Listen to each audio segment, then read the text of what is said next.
voice of reason in a world gone mad. I'm your host, Seth Holhouse.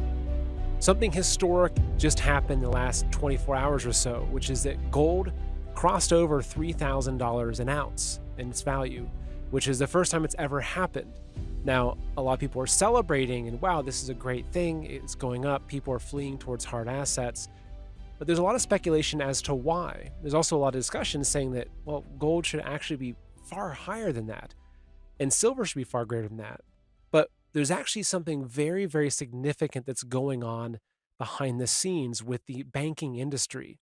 So, my guest today, David Jensen, is an expert in precious metals. He's a mining executive, and he's one of the people that I believe understands the situation with the precious metals markets and the implications that they have better than most people I've ever discussed, ever interviewed. And this interview, which I'll be playing for you shortly, is honestly, and I'm very careful when I say this, but I'd say it's one of the most important discussions I've ever had. And I hope that you can watch the whole show. I hope that you can share it with your friends and family because what David will explain today is something that affects all of us in a very, very significant way. And I'll give you just a little preview of what we're going to be talking about. So basically, what's been happening with the gold and silver markets is there's been this massive inflow of gold coming into the United States. There's been a lot of speculation. Is it going into Fort Knox? Are we going back to a gold standard? Are they revaluing the gold here in America? But what we've also seen in the past few weeks is the same thing happening with silver, not necessarily flowing into the United States specifically, but being pulled out of the banking system. Now, if you look at the LBMA, which is the London Bullion Market Association, as David will explain in the interview, this is an organization, an association that was set up basically to allow the central banks to manipulate the price of gold and silver because gold and silver have always been the warning signs to show when the money supply, the fiat currencies, have been blown up and printed way, way too much. And so when the LBMA was created and it was given dominion over by to the Bank of England, who controls the LBMA, it gave them a mechanism to silence the warning system that was supposed to be warning people about the massive increase in fiat currency and the true devaluation of the currency through the overinflation. And so, according to David, what we're witnessing right now, and he'll explain all the different indicators that show this, is that this paper market, this system of people that have been buying paper silver, right, these promissory notes promising delivery of silver, that this paper market is nearing its end, it's nearing its collapse. The illusion of it is collapsing. And what this means is so significant because this paper market, as David will explain, it's what's covered up the warning system that shows when the currencies are actually near collapsing. And so we're not looking at just an event of thinking, oh, maybe silver's going to go up 2 or 3 times in price or gold's going to go up an extra $1,000 an ounce. It's so much bigger than that. It is about the snowball, this avalanche that's finally reaching its peak, its greatest strength that will then wipe out the entire debt market. And so, and keep your ears open and listen to this, with apprehension. Listen to it with an open-minded perspective. But what I've come to with this and also my own research is that we are on the verge of a massive reset in the global financial system. This isn't about just some small thing or about maybe a recession in America. We're on the verge of a significant, significant change. And this is also why I've been such a proponent of talking about gold and silver, right? This right here is the 10-ounce silver bar. I keep it on my desk as a reminder that this is real money. And as you'll see in the discussion with David, we talk about this and how, like, this, when the music stops, this is what you want to have. And I'll let you make up your own decision. I'm not here to sell you something. It's about looking at how we can make it through and make it into the future properly. Because when this reset happens, not only does the real value, the real price discovery happen with silver, not only that, but you're also looking at the real discovery of what our currency is actually worth. which is close to nothing.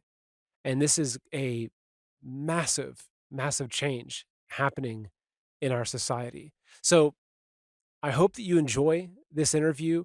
It's a little bit frightening. I'll be honest with you, because if you're looking at this with an open mind and you're really piecing together the story that David walks us through and understanding these markets and how they've been manipulated, it is frightening because we're looking at a change in our way of life that is unlike something we've ever experienced. It makes the Great Depression look like a bad day where you stubbed your toe. Not to say that everyone's screwed. I'm not implying that there's ways to get through this, and I think that with faith and with God, all things you can get through. However, I just want you to be aware of what I truly believe to be coming. So I hope you enjoy this. Just a reminder that every show that I do is video, like you're seeing, but I also do it as a podcast. So if you want to listen instead of watch, just go to your favorite podcast app, Spotify, Apple, etc. Search for Man in America. You'll find me there. Just hit that subscribe button. And this interview, past this introduction, is actually going to be audio only. So David doesn't do video interviews, and I've done before where I've shown my video and the guest is just a picture. It's just kind of awkward as I'm just gonna, if I'm listening to audio only, I'm staring off into space. I'm thinking. So the whole thing is the whole interview will just be audio only.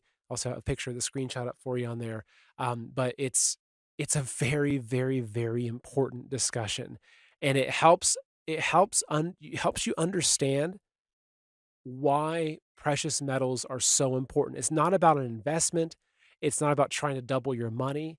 It's about having insurance. It's about getting to the other side of this event and being able to survive and thrive. So please enjoy this interview with David Jensen. And if you really enjoy it, I encourage you to share it with your friends and family. Honestly, this is one of the most important interviews that you can listen to right now, and I guess you be the judge of that. Let me know in the comments if you listen to it and say, "You know what, Seth? That was kind of a sham. That was a crappy interview." Well, let me know, right? Maybe I'm some guy that's completely out of touch with reality, but I really believe that this has been one of the most eye-opening interviews I've done in a very, very long time, and I think that you'll feel the same. So, enjoy the show. Mr. David Jensen, it is such an honor to have you back on the show. It's been a while and a lot has happened since our last discussion. So thank you for being here with us today. Indeed, Seth. Oh, it's great to see you again and to continue. I think it's been about a year and a half or so. So good to talk again. Absolutely. So for folks that aren't familiar with you, I came across you, I think, probably 2 years ago. You had done an interview with SGT Report, and I thought, gosh, this guy really knows his stuff.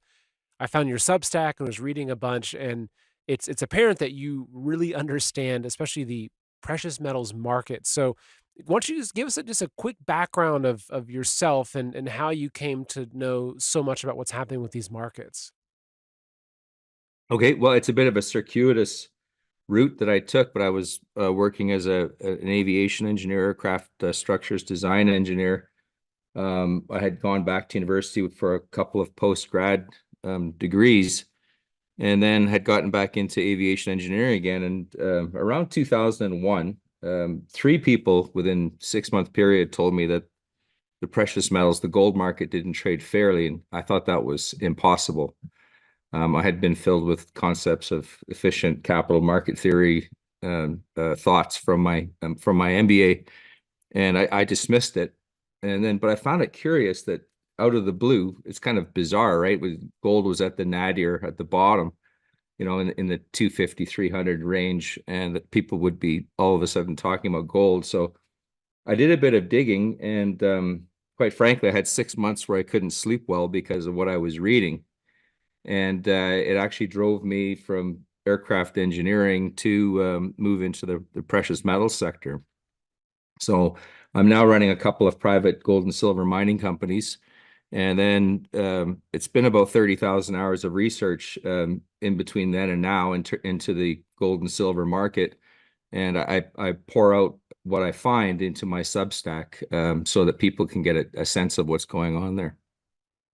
And so your Substack is just jensendavid.substack.com, which I'll put into the description as well. And so, okay, so we're going to be talking about a handful of different concepts and some various acronyms, but let's start with the LBMA. And this is one of the big ones because when I first started learning about the manipulation of the gold and silver prices and the suppression, it was kind of like, okay, I know that there's this creature from Jekyll Island. There's this banking system that's bad, and okay, so they're controlling the prices of gold and silver. Well, how's that work? And as I Yeah, dove into that more, I learned more. I started learning about these things like the LBMA and the COMEX. And yeah, yeah, my background's similar to you. I'm not a finance background, but I've gotten into it increasingly. I used to be in the uh, I used to have a precious metals buying business where I'd buy scrap gold and diamonds and these kinds of yeah. things. And so I had my interaction with it, but it's fascinating to me. But I think that what we're talking about today is not just about, okay, here's some commodity and here's why it should be worth more, but hmm it's much, much bigger than that because it's a commodity that, I mean, in all reality is at the basis of almost all global trade. I mean, it has been for thousands and thousands of years. So this is very significant. So, you're going to be a good teacher for us today, which I know you're very excellent at writing and teaching about these things. So, walk us through what is the LBMA, what's it stand for, and how does this kind of manipulation happen of these prices through the LBMA?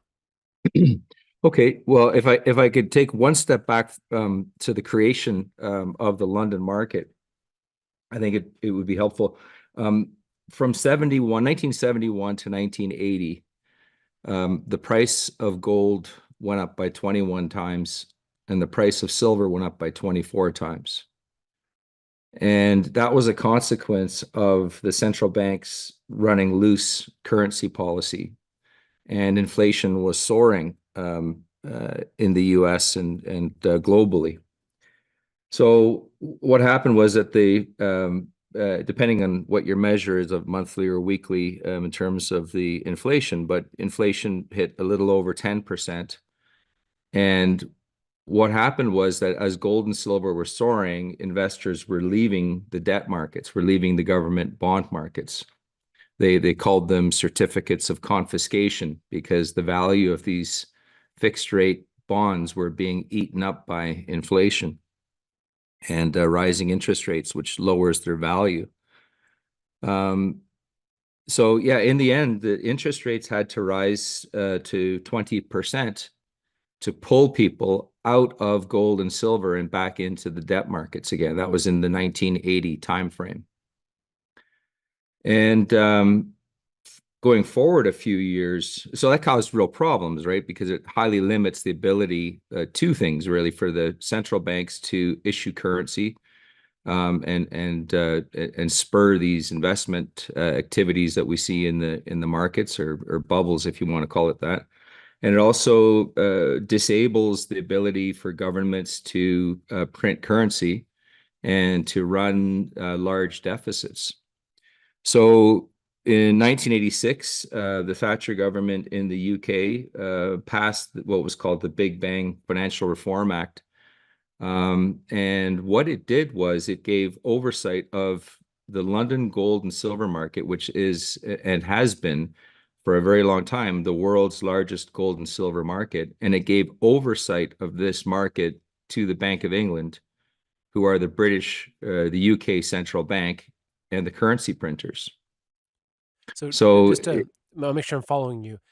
So kind of roughly from the 70s to the 80s, when yeah, from obviously 71 to 80. so 71, Yeah, once we left the gold standard under Nixon, yeah, the that was when basically they could then start printing money unlimited, right? Because it was no longer tied to a commodity that was limited in its right, availability. So as right, we saw this massive money printing, as you said, we also saw a huge spike in the price of gold and silver, which was right. pulling people away because it made it very obvious that these currencies, these fiat currencies, were being inflated, and Yep, people lost confidence in those. And you saw people rushing over to precious metals because, as a reflection of that inflation of the money supply through overprinting, right, the value of right. these precious metals was also going up. But that presented a problem to the central bankers because if they increase if they keep printing, but these hard assets that are very secure also keep going up, people are going to be leaving and going to those assets. That became a problem for them in the 80s. Am I on the same page?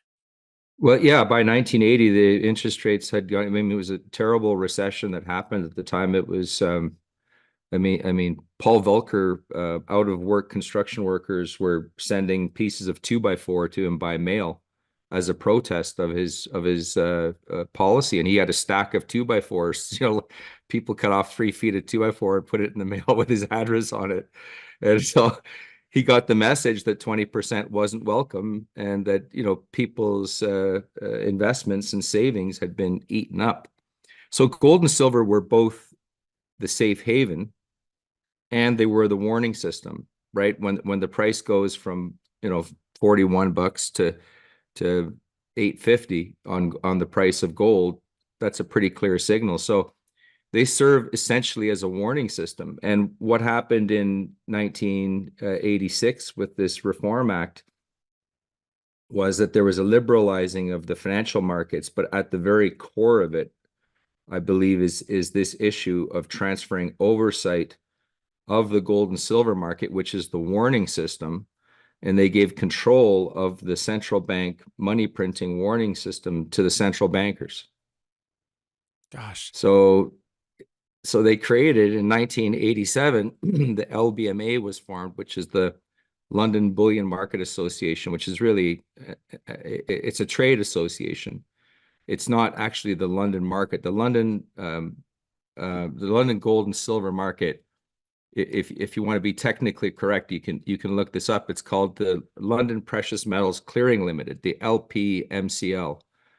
And you can look that up online. And today it's basically 4 banks that run a piece of software that allow the trading of gold and silver in that market. And so a couple of things happened with this creation of this new gold market. Was that the LBMA was this trade association, and they wrote up this set of rules, which they call the NIPS code, the non-investable products code, because gold and silver aren't investable products, I guess. But they wrote this code to guide bullion bankers, these very strict rules for trading in London, but they're purely voluntary, number one. And number two, that the LBMA, under the oversight of the Bank of England, gave legitimacy to these promissory note contracts in the cash market or the spot market in London. So they went from trading actual physical metal to trading promissory notes, and you only had to have the metal if somebody asked for delivery. So it's similar to fractional reserve banking, where if I put $1,000 into the local bank, they might only keep $10 worth of that in the bank, and they'll do whatever exactly. with the rest And if of you it. want to distill it right down, they converted gold and silver from being limited real assets to being unlimited virtual assets. Gold and silver became virtual assets at that point because all you were trading was a promissory note. And so they were way ahead of this crypto stuff. So the central bank, so the Bank of England, which is the central bank there, it's almost like, I want to say you're building a house, and it's like the building inspector actually works for the builder, right? It's Right. Or there's all kinds of things you could say about the FDA and approving medicines, et cetera. So they gave the central bank that was being harmed through their overprinting of their fiat currency control. They were being controlled. They were being controlled by gold and silver. I see. Okay.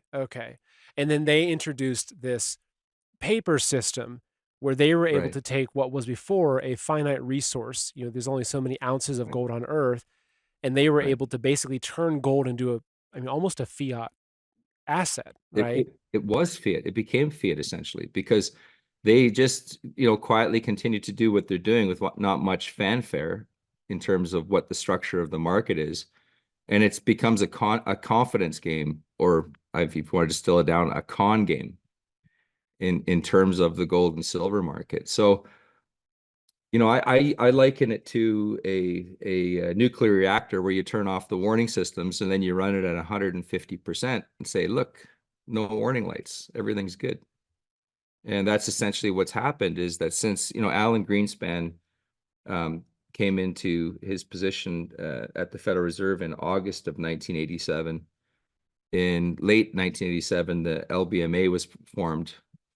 And then we've launched in, the Greenspan put was formed, which is an insane idea that you blow a bubble and when it pops, you blow a bigger bubble. And we've gone through a whole series of these now. And now we're at the stage where people are running into gold and silver because they're finally getting the fact that they've been had. And so that's where we're at right now, right? Is that correct? That right now what's happening Yeah. is, you could say, almost a run on gold and silver, that people are understanding and realizing that their promissory notes aren't worth the paper they're printed on. So they're all rushing to Yeah. get physical delivery. Yeah. So just to give you a sense, today in London, in the cash market, trading these promissory notes, which used to be bars, but are now just promises to deliver bars, they're trading of the order of 200 million ounces of gold per day. And annual mine production in a year is about 85, 90 million ounces a year. So, And they're trading 2.4 billion ounces of promissory notes for immediate delivery of cash silver. So 2.4 billion ounces a day, and annual mine production of silver is about 830 million ounces. So about a third of that in a year. wow. So I'm not a quick math person, but the Two to three trading times, two to go ahead. three times annual mine production is traded in these promissory notes for immediate bar delivery per day. Per day. So if that's 2 to 3 times the annual, that's per day, then we're looking at, if you multiply that by 365, we're at, Or I mean, 300 or thousands something. of Yeah. times, right? It's insane. What it means what it means is it's nothing. Incredible. And so this system, it works until it doesn't, right? Like, their ability, like, am I correct in understanding that they can only maintain this massive paper market for as long as people believe that that paper actually means something? But Right. are we witnessing right now a breaking of that? Are we witnessing I the think so. the general public and these buyers now understanding that the paper doesn't mean anything? Yeah. To give you an idea, like the estimated standing claims for bars in London is of the order of 400 million ounces of gold and 5 billion ounces of silver in terms of standing claims in the cash market. And when we look at the inventory levels, the metal is clearly not there. So the leverage, Seth, is so great that all you need is at the margins, you need people to start asking for delivery. And that's what we're seeing now in the last 3 months here, is that there's a standing demand for delivery, which allegedly is supposed to be Trump. But I don't think so, because it's not just gold that's being, like, people are speculating, right? Well, they're speculating a number of things, that it's, Fort Knox being refilled, to people trying to get ahead of the Trump tariffs, et cetera, and that the majority of the demand is coming from U.S. Treasury. But I mean, it's both gold and silver are seeing demand delivery in London, I and interviewed it's Martin Armstrong recently. I'm not sure if you're familiar with his yeah, work, and what he said, in talking with his clients, and what he's seeing is that it's people that are concerned. Primarily, it's a lot of things, but it's primarily people that are concerned about war breaking out in Europe, and that they're moving their assets. They're pulling their assets out of Europe into America. That was one of the reasons that he yeah, explained the flow of these metals into the United States. yeah. It's I don't know exactly what the intentions are, but it's fairly certain that it's not just one entity doing it, it's many entities. And the inventories, I mean, there's a lot of central bank gold being held in London, and they can mask things for a while in terms of leasing gold into that market to satiate the immediate demand for delivery. But the real problem appears to be in the silver market. And silver is Silver is the kryptonite for any kind of a central bank a digital currency control scheme, because throughout history, silver was the primary unit of money for day-to-day trade. If you're buying food or you're buying firewood or transportation or paying rent, it was always done with silver.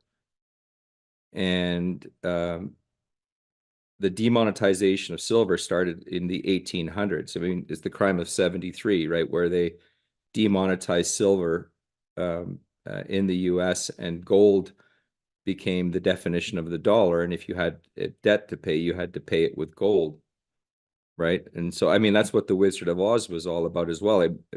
Dorothy's slippers in the original version in the book of the Wizard of Oz, she had silver slippers. And the path of gold, leading to Oz, to this Never Never Land with a guy behind the curtain pulling the lever, was a pathway of gold, because the gold was held in the money centers and was tightly controlled. It was the money of kings. It wasn't the money of the everyday farmer in Kansas. They had silver.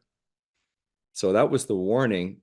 If you reread that book, and you can look up online about the meaning of the Wizard of Oz, it was Frank Baum, the author, was warning people after this crime of 73, where they had demonetized silver, and that all you had to do was, believe in yourself and find a bit of strength and have the wisdom to move forward, and you can take control again. But he was trying to spur people on. But it was Hollywood changed the story to Ruby, which totally confused the issue. It was a story of silver versus banker gold at the time. I see. And so it was the gold brick road led you to the man behind the curtain, whereas the silver, you just Right. tap your heels and the silver gives you freedom. Right, because at the time the silver was tightly held in the major banking centers, and what they were doing was cutting off the availability of gold from the market, which prevented payment of debt and would lead to a bust. And then assets could be bought at pennies for a dollar. Right? It's the old game again. Inflate, collapse, acquire. And that's how they end up with everything. Right. And so with where things are at right now, we've seen, again, a massive drain on the the physical gold, right? Bank of England. They're supposedly they still have what 8,000 some odd tons, but their deliveries at what between 4 and 6 weeks now, or 4 to 8 weeks, or whatever it is. I remember that story coming out earlier this year. Yeah. So what do you think is going on? Do they not have the gold? Are they holding on to it? Is it leased out? Like what's going on with the actual metal supply, and what they say they have versus the demand of it? Yeah, I think, well, there has been an intense movement of gold to New York. It's tailing off somewhat. You can see the curve is rounding a little bit. But I think that the real problem that they have, because there's so much central bank gold held in London and New York, that the metal can be leased into the market, which basically is a Band-Aid, which covers it up, covers up the problem, right? Because the traders who have sold these paper contracts, they borrow the gold from the central banks at an interest rate, and then they make delivery on the gold, and the problem notionally goes away. But it doesn't go away ultimately, because you've got to go buy that metal to pay it back to the people that you leased it from. So it is a deflection. It's a temporary containment. But the real issue appears to me to be in the silver market in London, and it's ongoing. The day to day, there is a chronic and there is a serious problem in the silver market there. Just to give you an idea, there's been about 130 million ounces of silver drawn out of the stockpiles in London, and that's left about 720 million ounces in London in the vaults there, the visible vaults. But the issue is that outside of the exchange traded funds, there's only about 200 million ounces of silver left in the vaults in London. Now, there is silver elsewhere in the world that could be shipped to London, but we're seeing that this is not happening at an adequate speed. number one. So just think about this. There's 200 million ounces left, and we're seeing on a daily basis a draw of between 3 and 5 million ounces from the London stockpiles on a continuing basis right now. What's the most important part of getting my family to share a healthy drink with me? Well, to get them all on board, it's got to be delicious. And that is Vinetastic.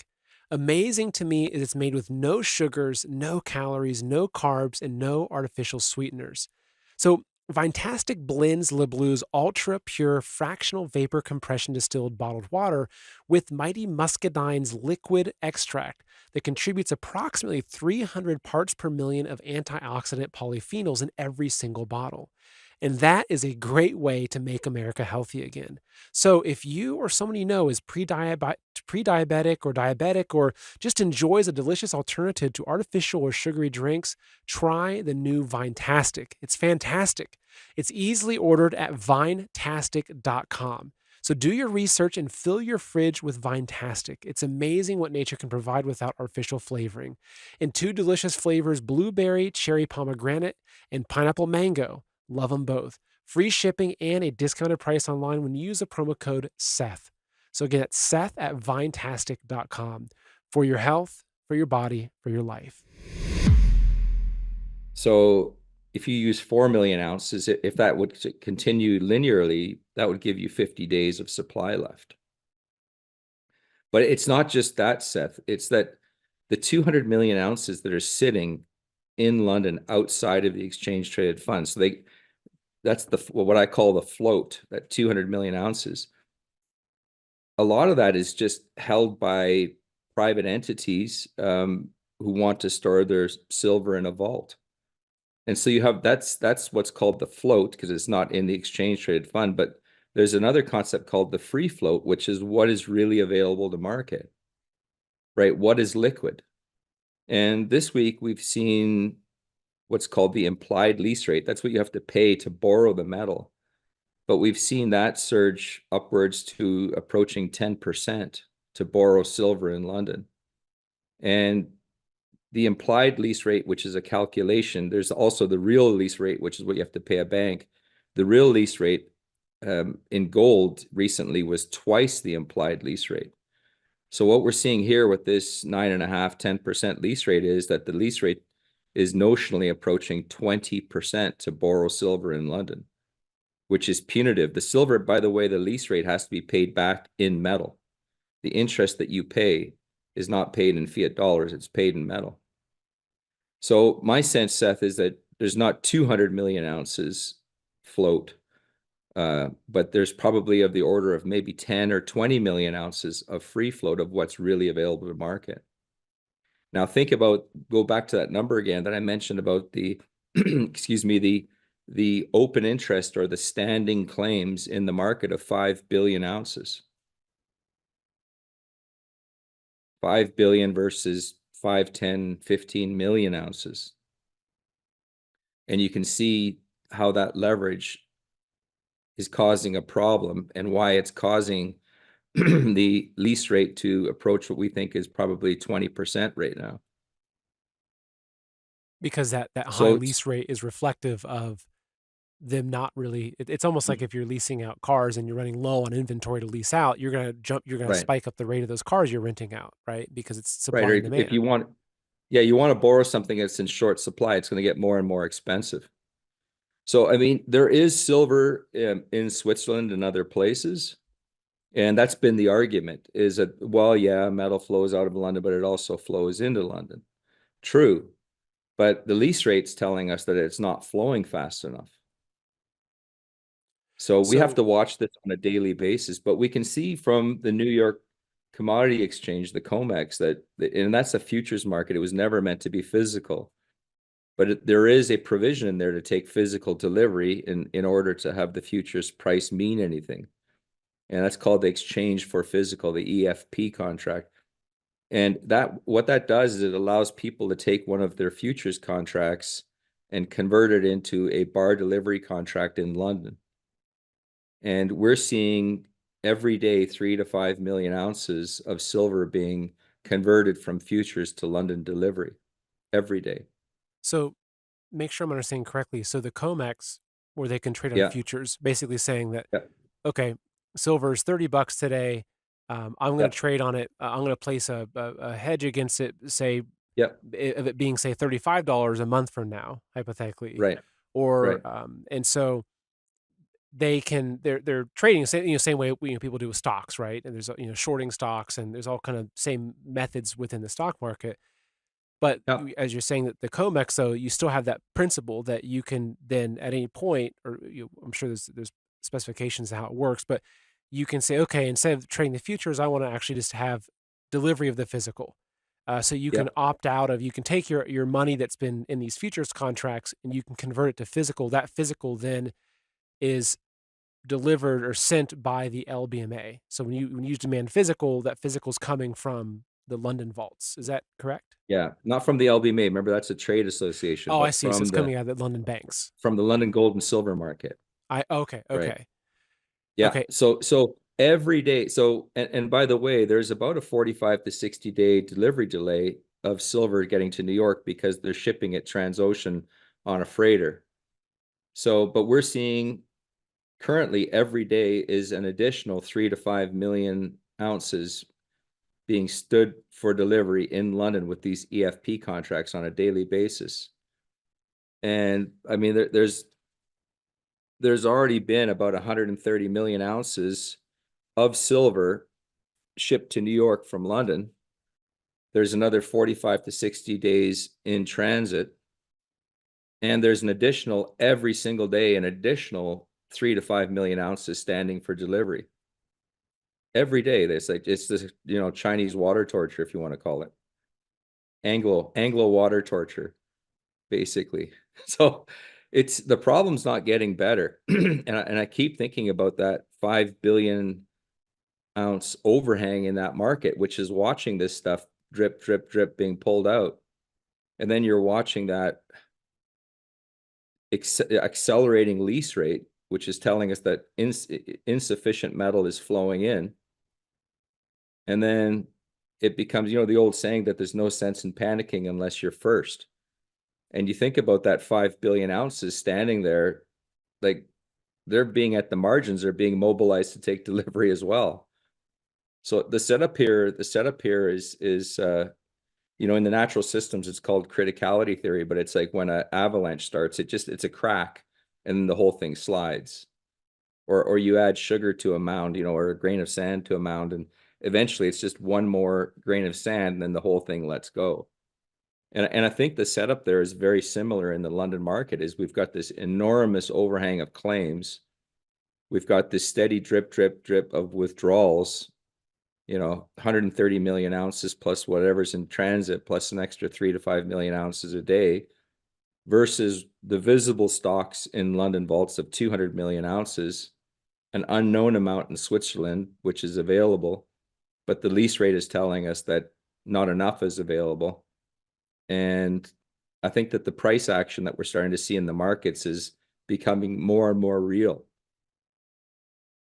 It's more and more reflecting true price discovery of supply and demand.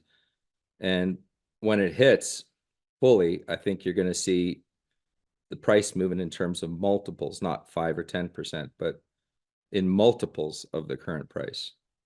Because all of a sudden you have instantaneous reversion to true price discovery away from this adulterated, trading of these promissory notes. That's what's failing, is this Wizard of Oz promissory note gold and silver trading system. So, and I know it's hard to even speculate on this, but when you say multiples, and we're looking at the difference between the paper market versus the physical market, and obviously Yeah. it's easy to say, oh, well, if you convert the paper market all into physical, then, oh yeah, silver should be worth, 300 grand an ounce or something, kind of Right, crazy like right. that, which would obviously, it wouldn't play out like that. But Yeah. what do you think, silver should be at right now with no manipulation?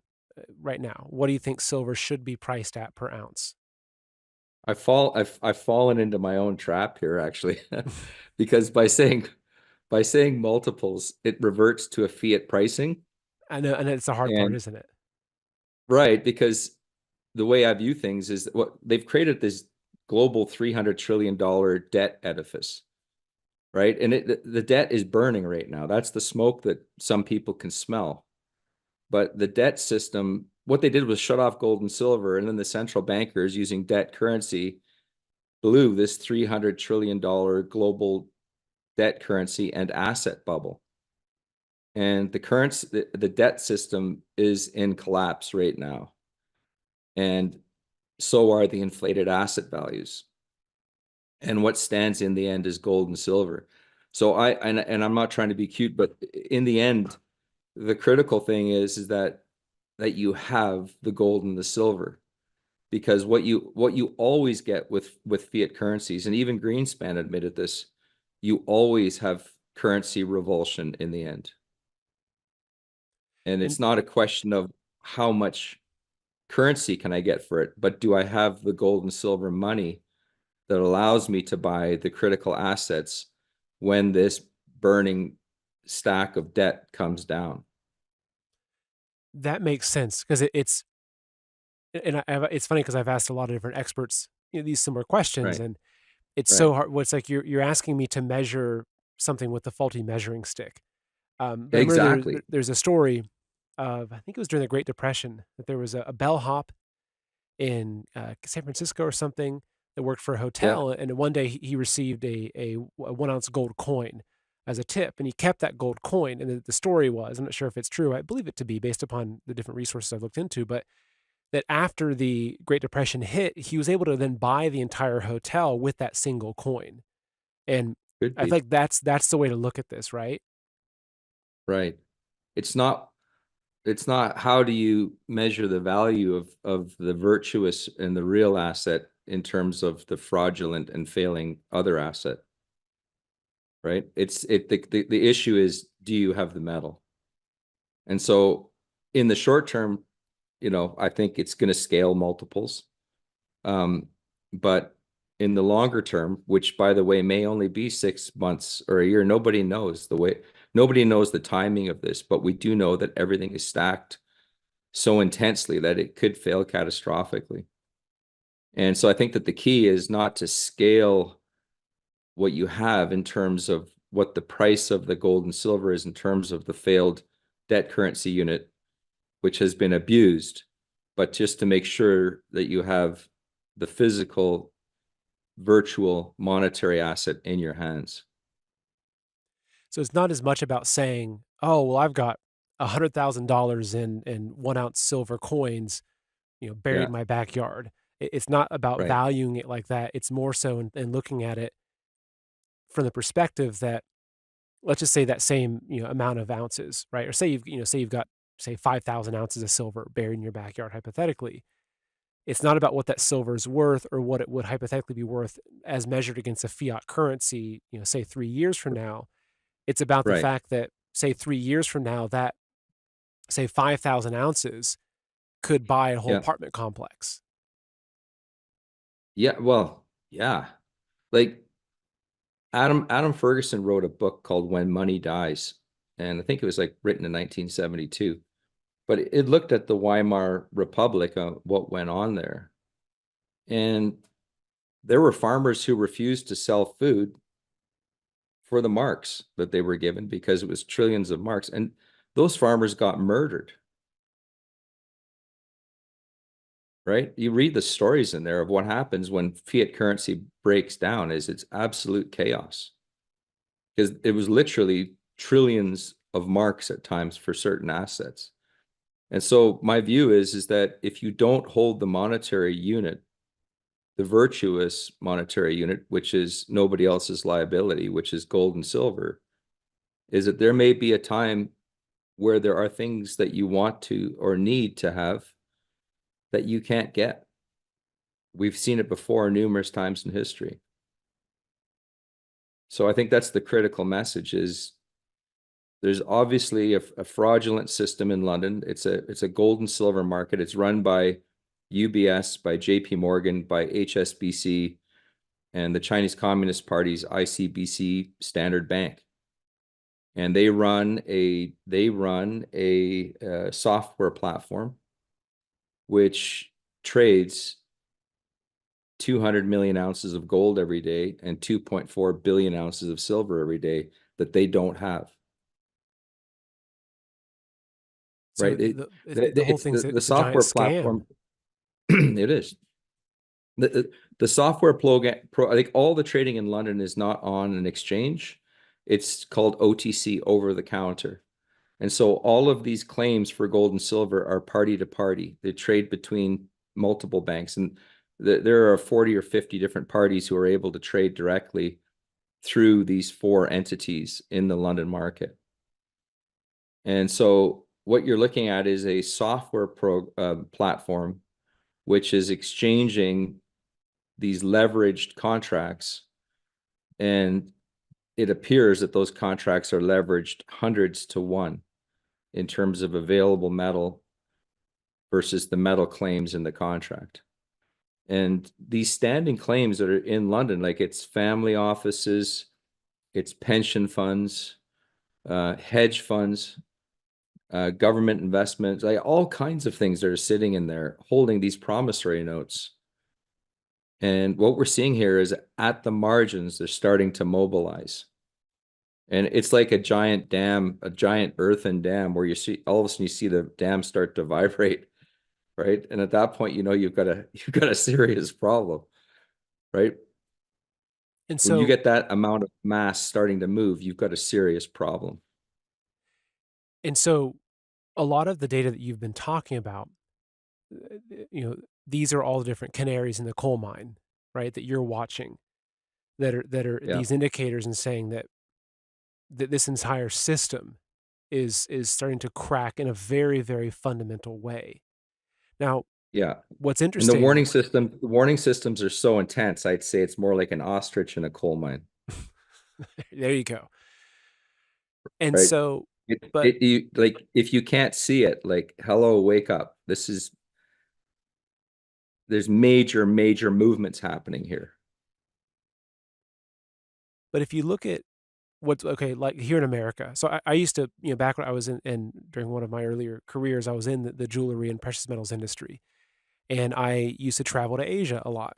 And I would, go buy and sell and sell, diamonds into China and Hong Kong, and it was a really interesting period of my life. And I learned a lot. I can tell you though, is that outside of America, especially as you get into more of the Asian countries, you look at China, Indonesia, into say Pakistan, even India, those cultures value gold the same way that Americans value football. They, Yeah, it's part of the wedding. Every wedding dowry is 23 yeah, karat gold necklaces. The yeah, everywhere in Hong Kong, every street corner in Hong Kong, they're selling gold statues, gold bullion, gold yep, chains.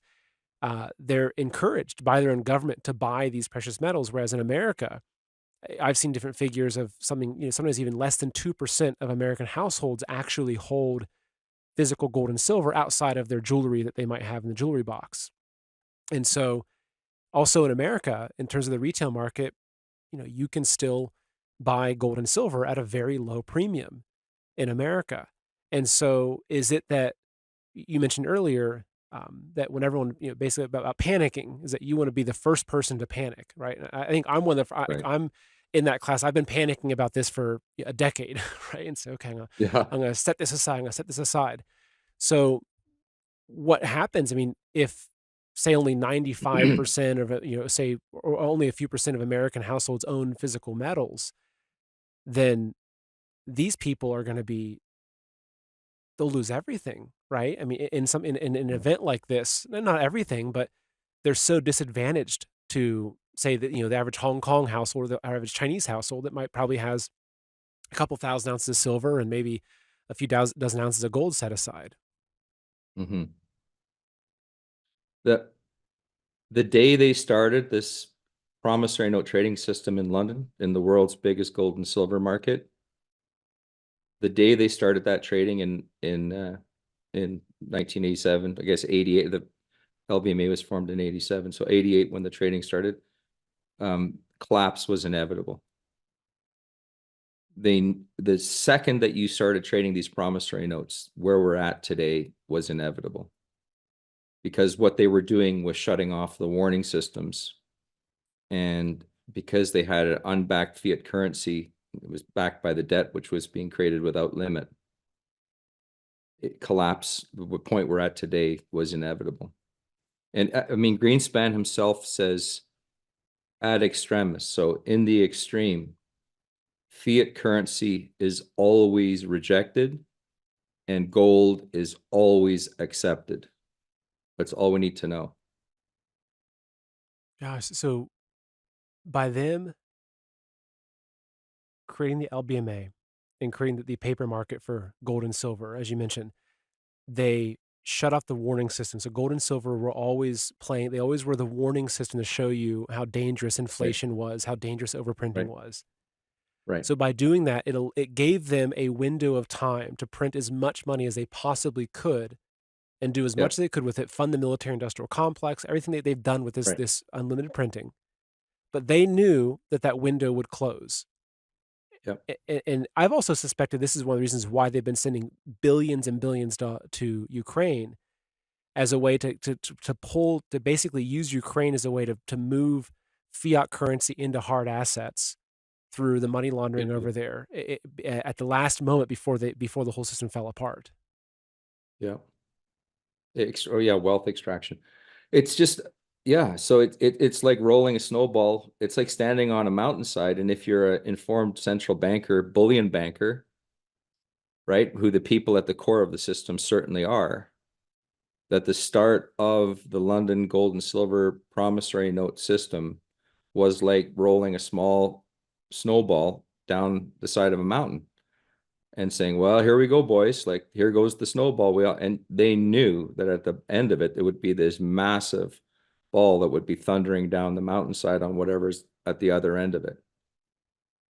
It was completely and utterly predictable what would happen when you turned off the gold and silver warning systems and went to unlimited fiat debt currency creation. The other thing too is, Seth, that they were saying, well, there's no inflation.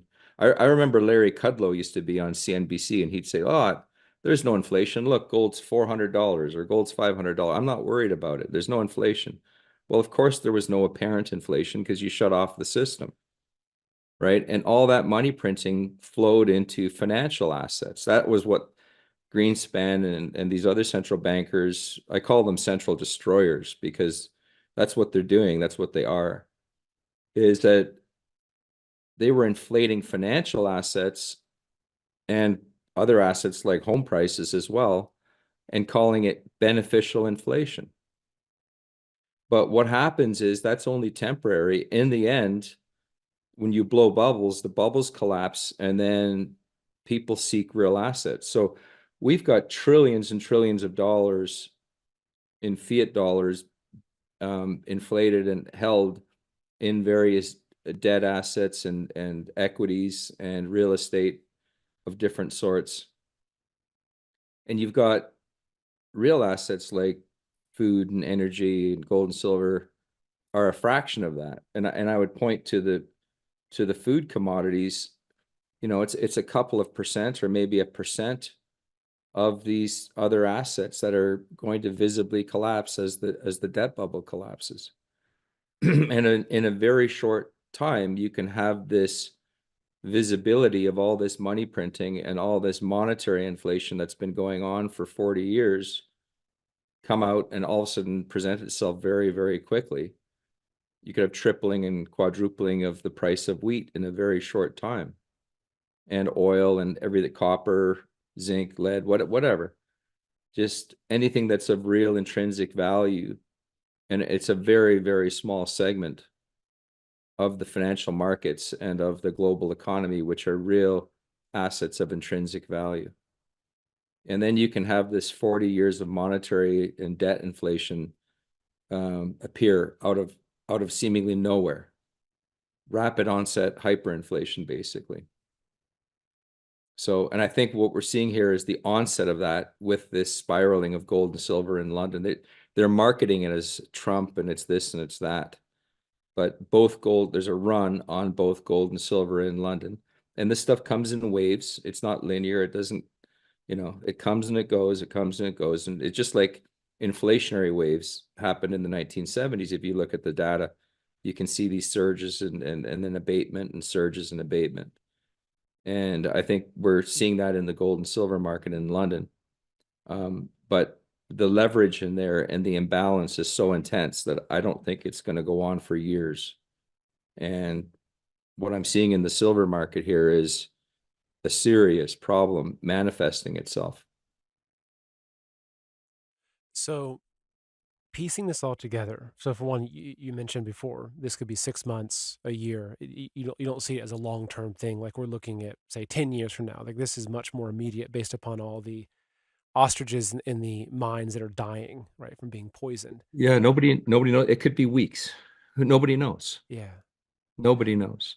But so the bigger picture of this is it's easy to look at precious metals and silver price and think, oh, okay, once the paper market breaks, wow, this silver I have that's $30 an ounce is now going to be $300 an ounce. And it's almost the same way people would invest in a unicorn company thinking, oh, once it goes public, I can make all this money. But that's not it.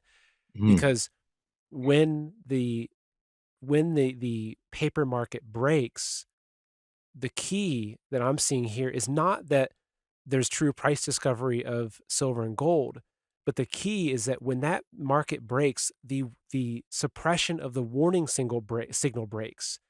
Right. Then the warning signal starts working again, which then collapses this debt market. And that's the real. You're going to see surging it. Well, yeah, we're going to see surging interest rates. It'll be a combination of the gold and silver system, but it's also going to be rising default in the markets. The amount of debt that's out there, I mean, the total US debt, not just the 35 trillion of federal debt, it's $101 trillion. You look at the Federal Reserve statistics. So it's corporate, consumer, state, municipal debt, everything. And interest rates have gone up in round numbers, they went from 0 to 5%. And if they're held at that level, they were near zero for the better part of a decade. And what that imposes on the market is, on the economy, pardon me, is an added $5 trillion. If you got $100 trillion of debt and you raise interest rates by 5%, that's $5 trillion a year in a $28 trillion economy of added interest burden. Like the math doesn't work. There isn't that much excess currency in the system that you can tolerate that.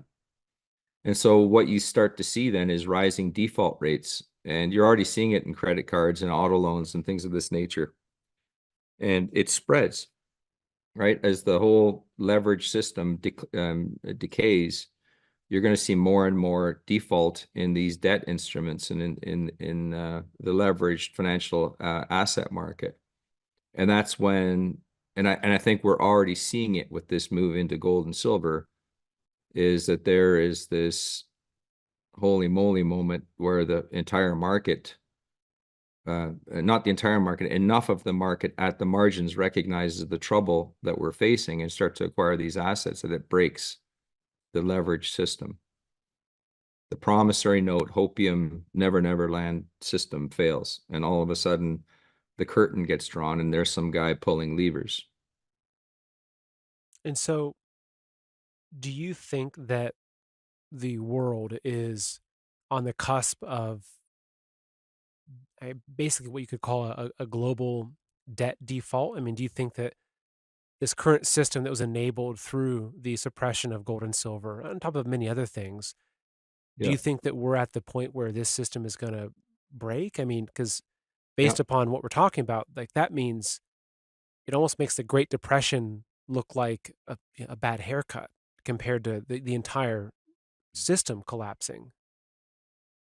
Yeah. I think it's going to be a rolling debt default fail that's going to happen. And because we have a fiat debt currency system, it implies that you're going to have a currency failure along with a debt system reordering, restructuring,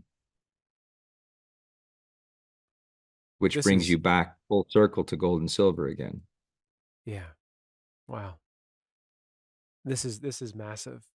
Well, David, we've gone on for almost an hour, and I feel like I Yeah. could spend another 3 hours on this stuff. But I really appreciate your time today. As we're wrapping up, do you have any last thoughts or closing comments? No, well, I think the key is get the metal and don't measure it. It's a lifeboat. Don't be measuring it day to day. The imbalance is so great in the London market where these prices have been set for decades. It's where all the mining companies price their metal that they're producing and selling. It's where all the major funds hold their assets that want to hold gold and silver. Just buy it, put it away, and then focus on your neighbors, getting around good people, right? There's these people that have these ideas. They're preppers and they're going to have this and this and this, and they have all these plans, but nothing that you have is going to be of much help if your neighbors have nothing, right? So yeah, I'd focus on getting together with living near people that have similar values to you, assuming you're a good person, and forming cooperative bonds and thinking along those lines. Yeah, A very, lot of very people, important. a lot of people are going to need help, and all of us can play an important role. And that's part of what I see I'm trying to do with this podcast is I'm trying to give these warning signs to people. And because yeah, I sense this is coming and I have for quite some time, but this is a very, very helpful discussion for me in piecing a lot more of this together. And yeah, I thank you for giving me your time. I thank you for the writing you've done on your Substack, which I'll make sure that is in the show description so people can go follow you on Substack. Very, very important. And yeah, just David, thank you. And we'll have to do this again in a couple of months. I'm sure that a Sure. lot will change before then, but let's put that on the calendar at some point. And again, thanks for being here and for imparting all this knowledge and wisdom upon us. I really appreciate it. My pleasure, Seth. It was great to chat again. Thank you so much. So if you made it this far to the end of the interview, congratulations. You're patient and you've also got probably a pretty sharp mind because we talked about some pretty complex topics in this. And maybe you feel the same way that I have felt after just conducting the interview that this is massively important and there's something very significant that's happening. And if you've been following me for a while, you probably already have some gold and silver, even if it's a little bit like this is just a little 10-ounce bar. And look, based upon this interview, I mean, this 10-ounce bar in the future could be exchanged for a car. You never know. That's the thing is that as you saw when I asked David, you can't really value it and say, oh, well, it'll be worth $1,000 an ounce or $10,000 an ounce, because if a loaf of bread is $1,000, then what does it mean if an ounce of silver is worth $10,000? It just doesn't really equate. But the key is that when this fiat currency system dies, it's the people that hold the real assets like gold and silver, not just gold and silver, land, food, ammunition, etc. That's where the real wealth is. And that's really what we're going through. Because if you take a step back and look at where the world is at, this great awakening process, it's a process of the lies being stripped away and the truth being revealed. And I think that the lies that we've been fed right now are the lies that the stock market is value, that your dollar is true value. These are all the lies. And they've been upholding this lie, through the manipulation of these markets. They've been convincing us that, hey, if you've got a big bank account, you're great. If you have a good stock portfolio, these are all the lies that we've been told, but those aren't real assets. And those assets can be wiped out overnight. And that's why, to me, something like silver, ammunition, food, land, chickens, these are the real assets. And so if you don't have any precious metals or you're looking to get some, I honestly, I can't, show you an interview that's more powerful than this in making, pardon me, in making a case for it. But I'll tell you though, if you have someone that you are currently working with, if you know a good source to buy it, again, it's my recommendation. This isn't investment advice. This is just my advice. It's the same advice I tell my mother on the phone. I say, Mom, don't leave your money sitting in your IRA or sitting in your 401k or even sitting in your bank account if you don't have to. Keep it, store it in this as your store of wealth. So if you have someone that you've worked with, great. awesome. If someone you can trust, you get a fair price, good for you. However, if you don't have someone that you're working with and you're looking for someone that you can trust, the company that I work with that I trust very, very strongly is Noble Gold. The CEO, Colin Plume, is a good friend of mine. I'll pull up here. And if you go to Gold with Seth, so here's the URL for that, Gold with Seth, you can learn more about purchasing gold and silver, doing a transfer of your IRA into gold and silver. You just fill out this form here, or you just call 626-654-1906. Again, 626-654-1906. I'll put that in the description below.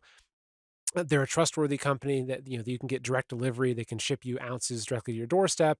You can have it stored in a repository. You can do an IRA transfer and keep it in a way that you don't get taxed for pulling it out, yet still you're moving your assets into precious metals. But I'm not saying go dump all your money into gold and silver, but just as an insurance policy, again, this is just my personal opinion. It's not financial advice. Do your own research. I just feel like that you want to have at least some of your assets sitting in physical precious metals. And that's what I do. I don't invest in stocks. I don't invest in cryptocurrencies.